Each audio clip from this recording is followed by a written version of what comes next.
Good evening friends. যোৱাকালি picnic প্লেচত কি বজাৰ আছিল তাকে দেখুৱাওঁ বোলো। এবাৰ বজাৰখন ঘূৰি আহিলোঁ। এইবোৰ দেখিছেনে কি ধুনীয়াকৈ মাটি নহয়, চীনা মাটি। এই কাছ দেখা পালোঁ, তাৰপিছত হাতী আছে আৰু আচাৰ থ'ব পৰাকৈ বটল, এনেকৈ বহুত কিবা কিবি আছে। দাম কিন্তু একদম ফিক্স দাম 100 টকা। তাৰপাছত এইফালে আইনাৰ বাচনো আছে কিবা কিবি। সেইবোৰ বাৰু আমাৰ ইয়াতো পোৱা যায়, কথা নাই। এইবোৰ চাওক, এইবোৰ খাচী পাহাৰৰ ওপৰৰ পৰা আনিছে তেওঁলোকে, খাচীয়া বাইদেউসকলে।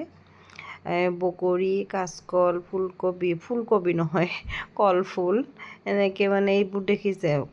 চানা পেকেটত বান্ধি থৈ দিছে। বাকী সেইবোৰ যে দেখালোঁ সেয়া তামোল। এয়া আকৌ মিঠা বগৰী, এনেকৈ গিলাচত 20 টকা 20 টকা। আৰু এইবোৰ ফ্ৰেছ বগৰী, তেওঁলোকে জলকীয়া নিমখ দি লগতে বনাই এগিলাচ বনাই দিয়ে, গিলাচত সোমাই আৰু 20 টকাকৈ লয়।